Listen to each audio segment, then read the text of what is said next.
Next up, Tyrone Adams right here for him, partner.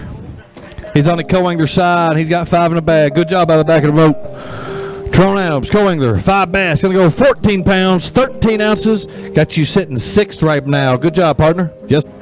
What is up, everyone? Welcome back. Another episode here at Bassandfurious TV. I want to thank you all for tuning into the channel. Thank you all for subscribing to the channel. I really appreciate it. I don't know if you guys are noticing, but the channel is growing pretty good, and I'm very excited about that. So I'm just going to keep on working, keep on putting out these videos, and keep sharing my journey with you guys. And hopefully we just keep on going. I mean, it'd be fantastic. So I appreciate each and every one of you. Today's video, I wanted to do the Potomac River recap video. So just kind of talk about my day, a little bit about what happened out there, and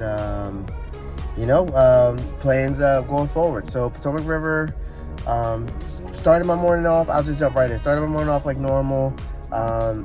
Always listen to a positive, encouraging song album on my way to a tournament lately, and I've been doing that for like the last maybe 6 to 9 months, something like that, and it's been great.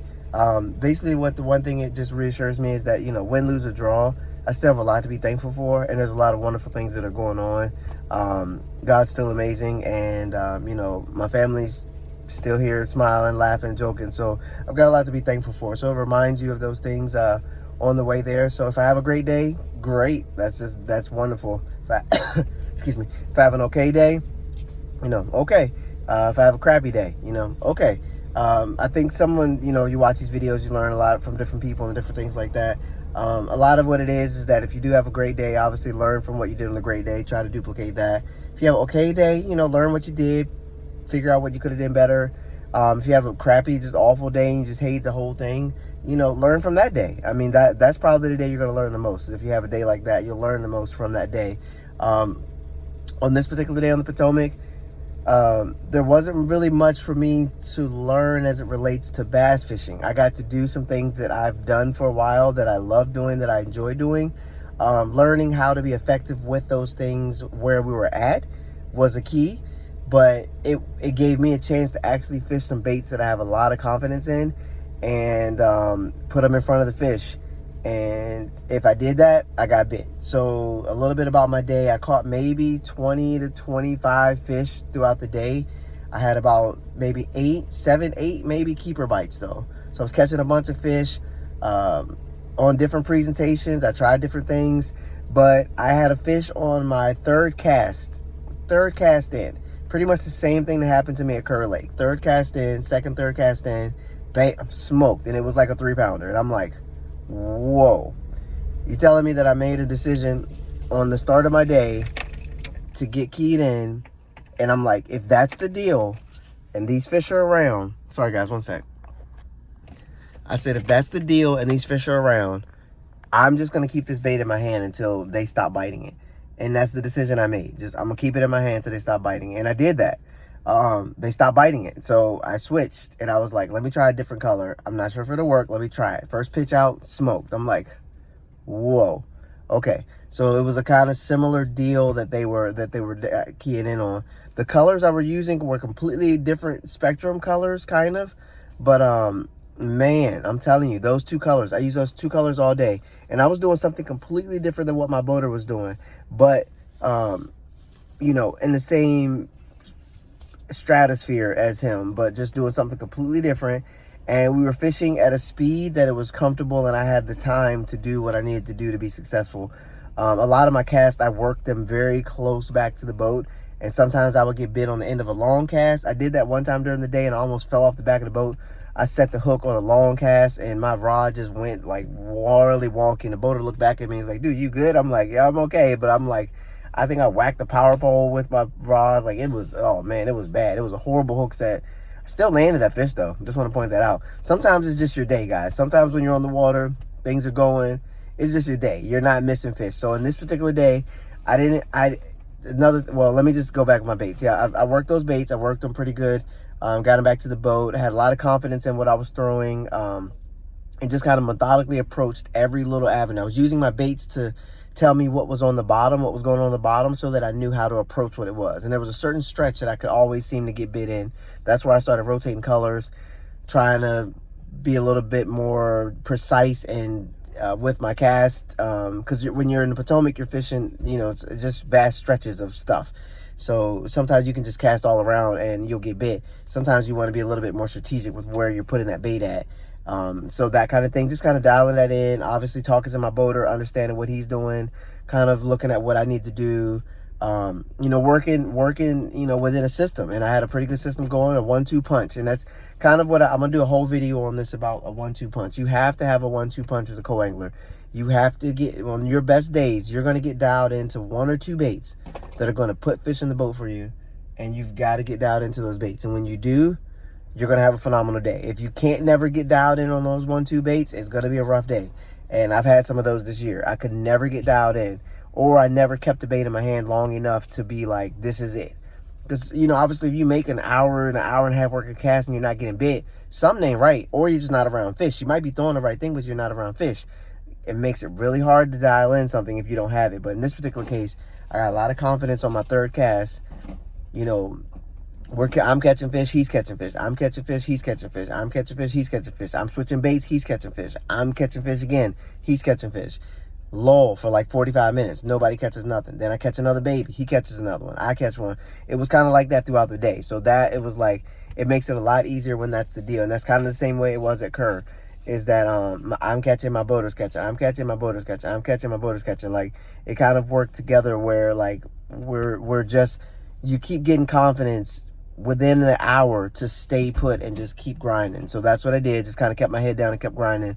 Kept my head down, kept grinding. I would go like 30 minutes without getting a bite. He'd get a good bite, like a 3.5 pounder, 4 pounder. And I'm like, dang, something should be coming my way.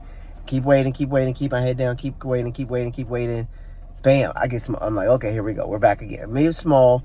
Like I said, I was catching 2.5s and they weren't helping. Those were my cold fish, like 2.5s, and they weren't helping. I'm like, this is a day. I felt really good about the day. Got back, you know, like I said, we stayed put for the most part. We moved around a little bit late. I called a little bit. I tried to call, didn't work. Tried to call, didn't work. I mean, that's just saying I'm catching fish and they didn't help. Then, you know, pretty much it was time to go. And I got back in. I'm like, dude, I probably got somewhere between 14, 15 pounds. I'm like, 14, 15 pounds from a co-angler in any tournament, you're pretty much guaranteed to get a check here in Virginia.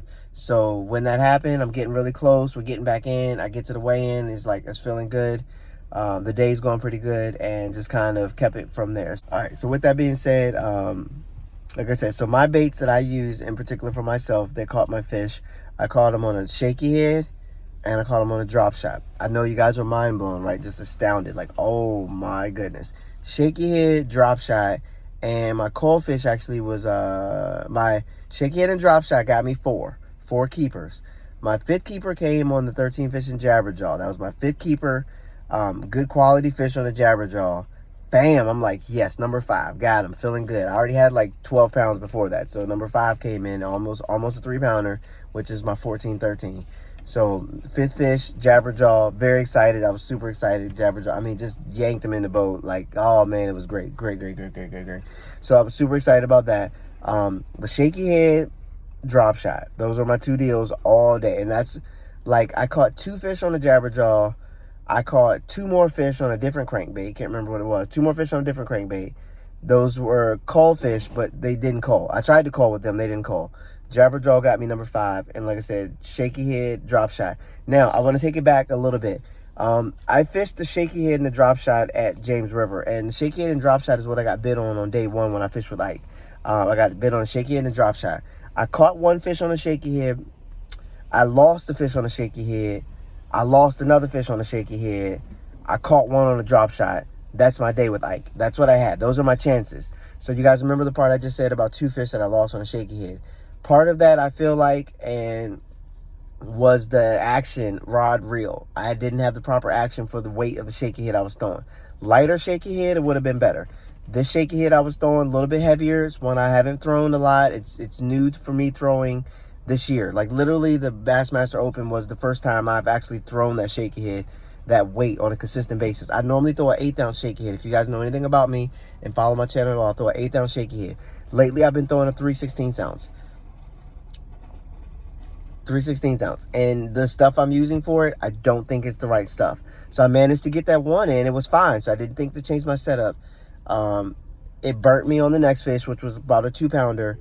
And the next fish that me and Ike both saw was a good one. Smoked, didn't get them, didn't have the right stuff, never got my hook in as good as it needed to be. Fish is gone.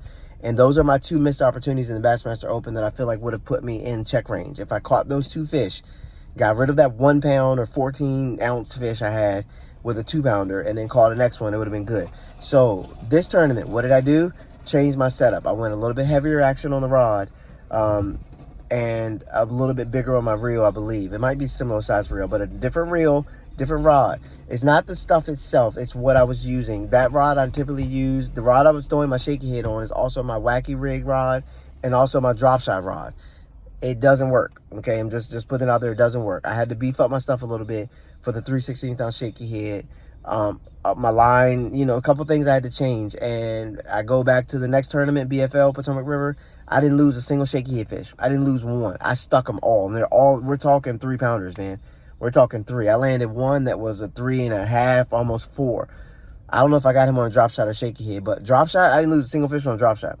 If they bit it, I got them. If they bit it and good enough, I gave them time to take it, and I yanked them. And I was fishing a 6.25-inch worm on my drop shot. Yanked them and in the boat. No chances of losing them. But that shaky head, same thing. In the boat. Jabberjaw, those fish always get in the boat. They get in on them trebles on mine. I know people hate trebles. When they get in on my trebles, they're coming in the boat, man. I don't have a problem. I don't have a big problem losing treble hook fish for some reason. That's not my thing. Hopefully it stays the same. But dude, I'm trying to tell you, those fish came in the boat. So that was my deal. That was my little system. The third bait I was able to just kind of use. We were covering quite a bit of water, so I was like, let me pick up something that can burn and keep up a little bit of water. I didn't have time to throw out a drop shot and shaky head in these spots we were fishing. We were fishing a little bit faster, so I went to that crankbait and got one. So that's what it is. That's what I ended up catching my fish on. Great day on the water. I'm super thankful to my boater, Ryan, man. Awesome dude. As we're fishing, come to find out we have the same birthday, so we're both born on April 3rd. Pretty awesome. Great guy, great dude. Had us around fish all day, so I'm super thankful to him. And as always, I look out for my boaters. Every time I get these tournaments, I always try to look out for them, make sure that we all have a good day, do my best to do my part to make sure that I'm not in their way, and they seem to be, you know, working, and we get on these fish and we have a good time. So I'm thankful for that. Thankful for the opportunity to get out there and fish. Overall, my result was a 10th place finish, check for almost $300, triple my money, right? Like, I'm good with that. Didn't have to spend a lot of money on baits for the Potomac because I fish Potomac all the time. I have a ton of baits for Potomac, not really a big deal. Use my same stuff. Didn't have to get no more line, no more nothing like that. Just all stuff. I just grabbed stuff I've been fishing on the river for a minute, and I just put all that in the bag and went fishing. So that was great. Congrats to the other co's out there, man. Other dudes out there put in a lot of work, man. A lot of good bags on the co-angler side. A lot of good bags on the boater side. So super awesome day out there on the Potomac. Can't wait to get back out there again. Next tournament, though, for me, though, is Kerr Lake. Back out there again. Can't wait. I'm always excited to get out the Kerr. Cold front's coming in right now. It's whacking these fish all upside the head. They don't know what the heck is going on. I don't know what's going on.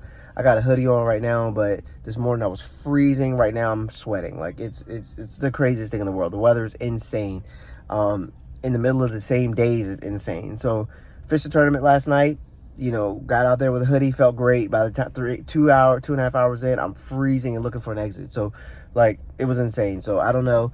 But cold front today, supposed to warm up a little bit tomorrow, and then kind of stay warm for the next 2 days. So Saturday's gonna be interesting. Gonna have to put together something. Probably slow down, work a few things. Sunday probably is gonna be a good day. Back to throwing a spinnerbait. So we'll see.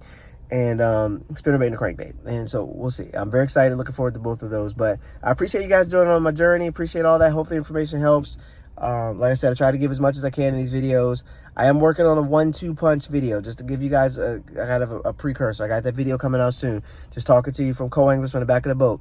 1-2 punch. Gotta have it, man. Gotta have 1-2 baits that you feel like you can throw any day, anytime out there where you feel like you can get bit. You got to show up with those 2. You got to dial in those 2 early. If you feel like you can get those 2 early, you're more likely going to have a pretty good day. So I'm trying to put together some stuff, the resources that can help people. And then I'm doing another video to talk about some sneaky co-angler tips to help you have a better start to your day. So that's a key for me, is a good start. I've always noticed that if I have a strong start, I can have a pretty good day. If I start slow, if it's not going that great off the bat, it's really hard to kind of get it dialed in, because sometimes your bite picks up throughout the day. Sometimes you're just not on them and you never get on them. And it's tough. It's really tough. Because then the boater gets a mindset where he's trying to get himself some fish because the day never picked up. and you start to notice that things are changing throughout the day. So I'm trying to give you guys some tips that can help you with that, as far as what you should do and how to be successful from the back of the boat while also still being respectful from the back of the boat. So hopefully this information helps. As always, you guys are awesome. I appreciate you tuning into the channel. Be sure to hit that subscribe button. Be sure to like the videos if you like them. Share them with your friends, and let's keep growing. Let's keep doing this thing, guys. I appreciate you. As always, Bassandfurious. Peace, peace. I'm out.